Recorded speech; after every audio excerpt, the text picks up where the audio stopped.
अस्सलाम वालेकुम students. Lecture number 3 में हम पढ़ेंगे equation of motion under impulsive force. इसको स्टार्ट करने से पहले, इसको ड्राइव करने से पहले हमें ये समझना होगा कि इम्पल्स और इम्पल्सिव फोर्स क्या है।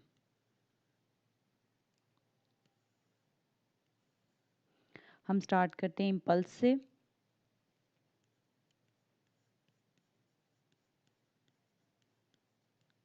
ये जो है हमारे पास प्रोडक्ट होता है फोर्स और टाइम का। इन शॉर्ट ये कह सकते हैं कि कितनी फोर्स जो है वो कितने टाइम के लिए लगी है। जैसे हमारे पास एक बॉडी ले लेते हैं एम, इसके ऊपर एक फोर्स एफ अप्लाई की हमने। अगर ये पहले जो है v1 वेलोसिटी से मूव कर रही थी, तो फोर्स अप्लाई करने के बाद ये v2 वेलोसिटी से मूव करने लगे।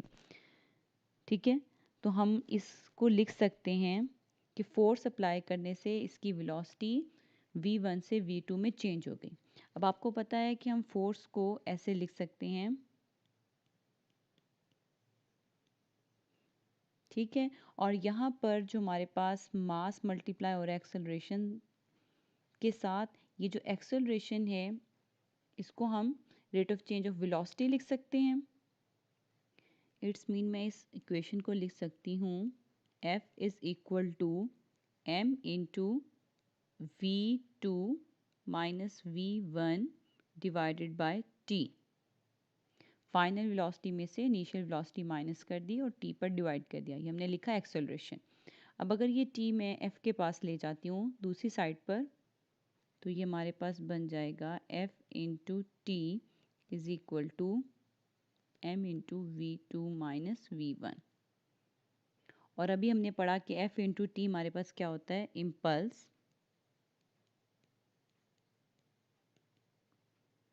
और ये m into v2 minus v1 हमारे पास क्या है, change in linear momentum. It's mean हम इम्पल्स को जो है चेंज इन लीनियर मोमेंटम की फॉर्म में लिख सकते हैं। ये तो हमने अंडरस्टैंडिंग ली कि इम्पल्स क्या होता है। अब हम समझते हैं कि इम्पल्स फोर्स क्या होती है।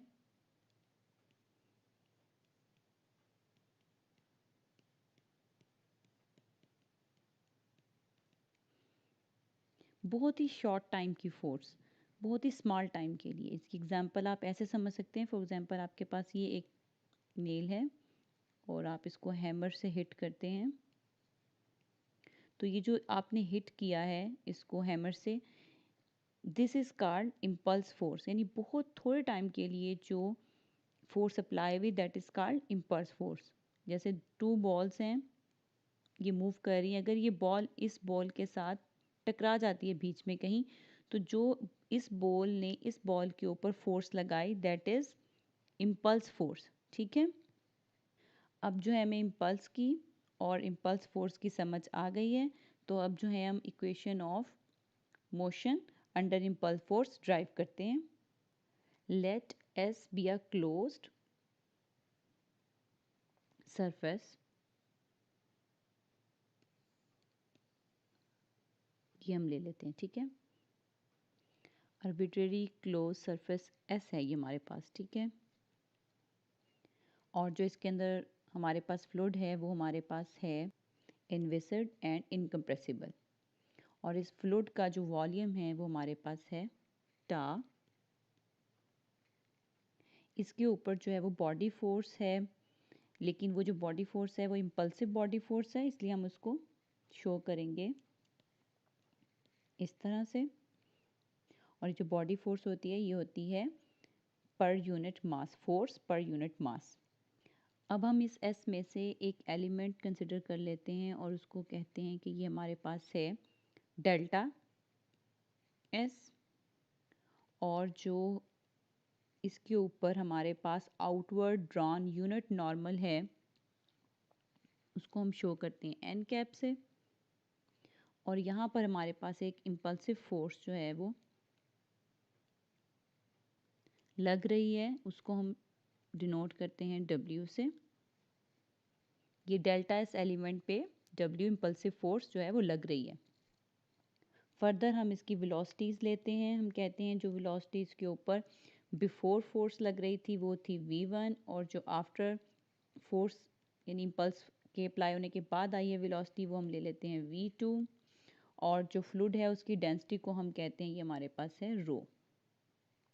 अब हम यहाँ पर अप्लाई करेंगे Newton second law for impulsive force.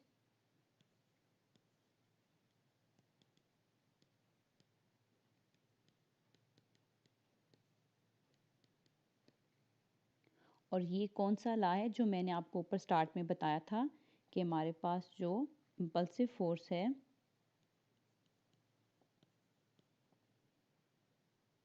वो इक्वल है चेंज ऑफ मोमेंटम के। अब हम यहाँ पे देखेंगे कि टोटल हमारे पास इम्पल्सिव फोर्सेस क्या हैं, और ये जो है दो तरह की फोर्सेस होंगी। एक तो हमारे पास जो हमने बॉडी फोर्स ले लेनी है इम्पल्सिव वो, और सेकंड जो इसके ऊपर अप्लाई हो रहा है प्रेशर जो हमने इसके एलिमेंट डेल्टा एस पर लगाया था, एक्सटर्नल प्रेशर। ठीक है, अब हम इनको मैथमेटिकली लिखते हैं। बॉडी इम्पल्सिव फोर्स जो है वो इस टाउ वॉल्यूम के लिए होगी हमारे पास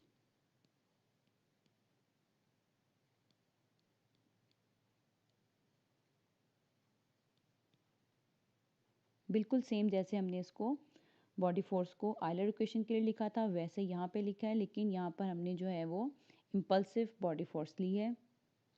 इसी तरह हमारे पास जो है इम्पल्सिव प्रेशर क्या हो जाएगा,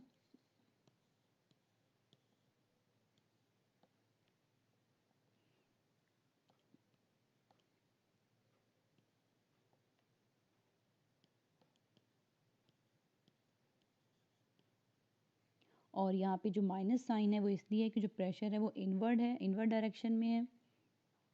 and change of momentum for volume टा के लिए क्या हो जाएगा,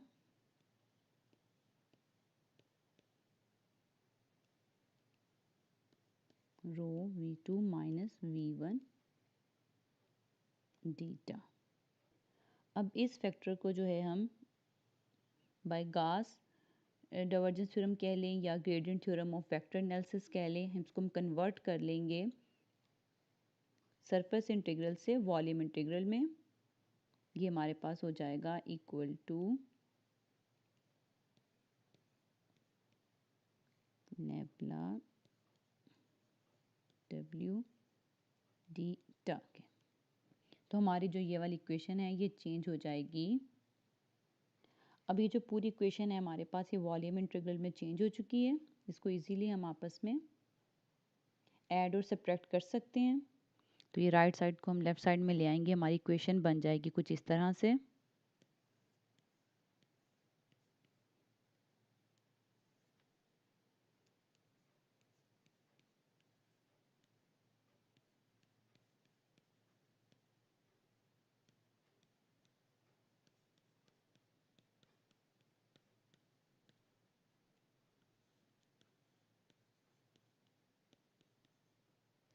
सो फॉर आर्बिट्रेरी वॉल्यूम टा के लिए अगर हमारे पास इंटीग्रेशन ज़ीरो है तो ये integrand must be equal to zero होगा। तो इसको जो है हम ऐसे लिख सकते हैं,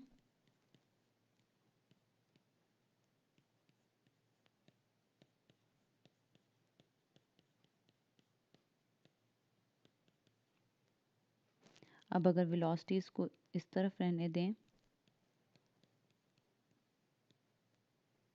और फोर्सेस को दूसरी साइड पर ले जाएं और देन जो है रो से डिवाइड कर दें तो इक्वेशन कुछ यूँ हो जाएगी।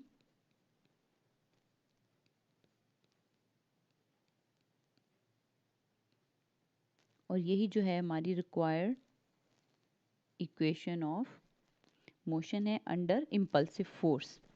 ये इसकी वेक्टर फॉर्म हो गई। ठीक है, हम इसको जो है कार्टेशियन फॉर्म में लिख सकते हैं इस तरह से, वेलोसिटीज़ और फोर्स को कंपोनेंट में लेकर। अगर मैं जो v1 है उसको लेती हूँ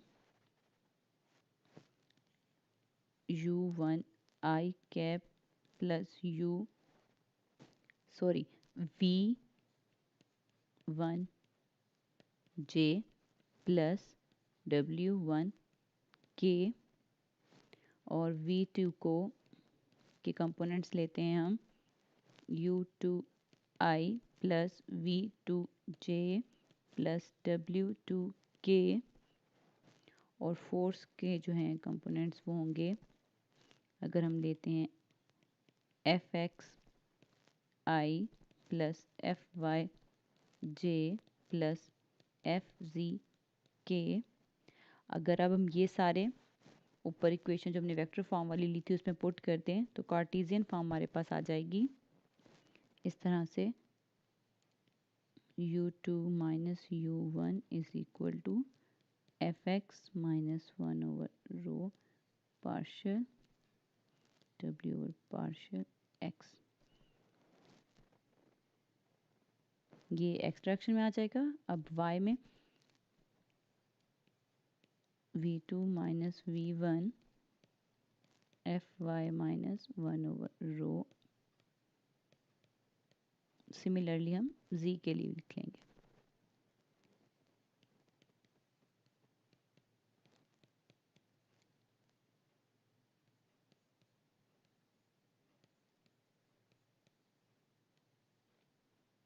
तो ये हमारे पास equation of motion under impulsive force की कार्टेशियन फॉर्म आ गई। ठीक है,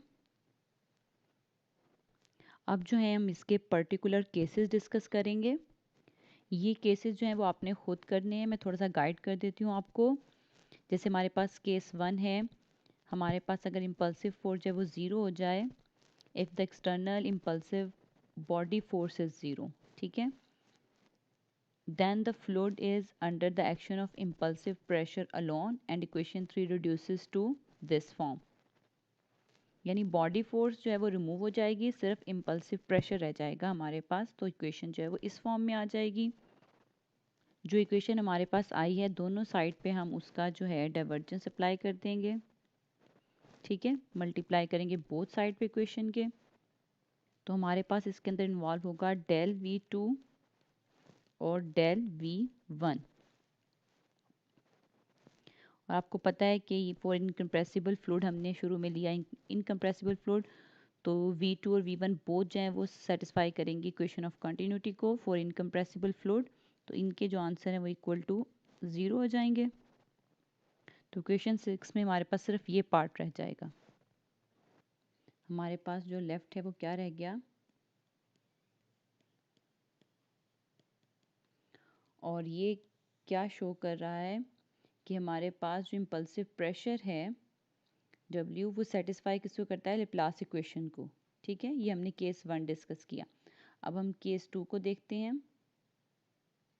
केस 2 में हमने फोर्स जो है वो दोबारा से 0 ली है, बॉडी फोर्स, और साथ में कहा है कि अगर मोशन जो है इरोटेशनल हो जाए, then if phi1 and phi2 are the velocity potential just before and just after the impulsive action, तो फिर हमारी V1 क्या हो जाएगी, उसको हम लिख सकेंगे माइनस नेबला phi1, और V2 को हम लिख सकेंगे माइनस नेबला phi2। दस फ्रॉम इक्वेशन 3 वी गेट, उसमें हम V1 और V2 की जगह उसकी वैल्यूज़ रख देंगे, ये एक्सप्रेशन आ जाएगा। नेक्स्ट जो है हम इसमें से इसको कॉमन ले लेंगे माइनस नेबला को, दोनों साइड से जो है वो माइनस कैंसिल आउट हो जाएगा, और ये जो रो है वो वहाँ जाके नेबला से मल्टीप्लाई हो जाएगा। अब रो क्योंकि हमारे पास कांस्टेंट है इसलिए वो अंदर जा सकता है, तो एक्सप्रेशन जो है वो इसमें कन्वर्ट हो जाएगा। अब बोथ साइड को हम इंटीग्रेट कर लेंगे, तो हमारे पास ये एक्सप्रेशन बच जाएगा, और ये जो है वो इंटीग्रेटिंग कांस्टेंट जो है यहाँ पे ऐड हुआ है। इसको जो है हम यहाँ पर निगलेक्ट कर सकते हैं क्योंकि pressure constant through out the fluid जो है वो कोई इफेक्ट नहीं देता। ठीक है, दस हमारा जो इम्पल्सिव प्रेशर है वो इस तरह पोटेंशियल की फॉर्म में लिखा जाएगा, स्केलर फंक्शन की फॉर्म में।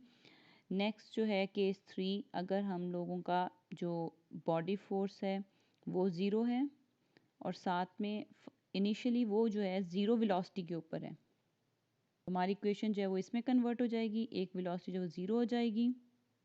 सिंपली केस 3 में क्या कहा है, हमारे पास अगर फोर्स जो है वो 0 है, साथ में एक वेलोसिटी 0 है, तो एक्सप्रेशन के अंदर जो इनिशियल वेलोसिटी है वो 0 पुट कर देंगे, तो हमारे पास ये एक्सप्रेशन बच जाएगा। अब अगर हम नेबला को बाहर लिख लें तो ये W ओवर रो की फॉर्म बन जाएगी, और हम इसको जो है वो इलास्टिक पोटेंशियल कह सकते हैं। और अगर जो है हम इसको इस तरह पोटेंशियल की फॉर्म में लिख पाएंगे तो हम कह सकते हैं कि जो हमारी मोशन है वो इरोटेशनल है। हमने अभी ऊपर केस 2 में डिस्कस किया। और अगर जो है हम डेंसिटी को 1 ले लेते हैं तो हमारे पास जो है इम्पल्सिव प्रेशर वो 5 के इक्वल हो जाएगा ईच पॉइंट पर, हर पॉइंट पर। केस 4 में उसने कहा है अगर एक्सटर्नल इम्पल्सिव बॉडी फोर्स जो है वो कंजर्वेटिव है। ये मैंने आपको पढ़ाया था, कंजर्वेटिव में क्या होता है, जो वर्क डन होता है इंडिपेंडेंट ऑफ पाथ होता है। अगर ऐसा होगा तो हम जो अपनी फोर्स है उसको ऐसे लिख सकते हैं, ठीक है, F is equal to minus nabla omega के। तो जो इक्वेशन है वो इस तरह से चेंज हो जाएगी। रो जो है हमारे पास कांस्टेंट है, हम अगेन जो है वो नेबला को बाहर लिख सकते हैं। अब दोनों साइड पर जैसे हमने शुरू में ग्रेडियंट अप्लाई किया था, यहाँ पे बोथ साइड पर कर्ल अप्लाई किया है। अब नेबला इंटू नेबला फाई जो है इज इक्वल टू 0 होता है, इसलिए ये वाला एक्सप्रेशन जो है वो 0 हो जाएगा और हम इसके साथ सिर्फ रह जाएंगे। इसको हम जो है अलग अलग नेबला अप्लाई करके इक्वेशन की दूसरी साइड पे ले जाएंगे और इस तरह नेबला V2 और नेबला V1 जो है वो आपस में एक दूसरे के इक्वल हो जाएंगे, यानी वर्टिसिटीज जो हैं दोनों हमारे पास इक्वल टू एक दूसरे के इक्वल हो जाएंगी। तो हम ये रिजल्ट कह सकते हैं कि वर्टिसिटी in an inviscid incompressible fluid is never generated by impulsive if the external impulsive body force is conservative. यानी कि ये जो रिजल्ट हमारे पास आया है ये शो करता है कि वर्टिसिटी जो है वो कभी भी इम्पल्स से जनरेट नहीं होगी। ऐसा तब होगा जब हमारा जो हमारा फील्ड है वो कंजर्वेटिव होगा, ठीक है।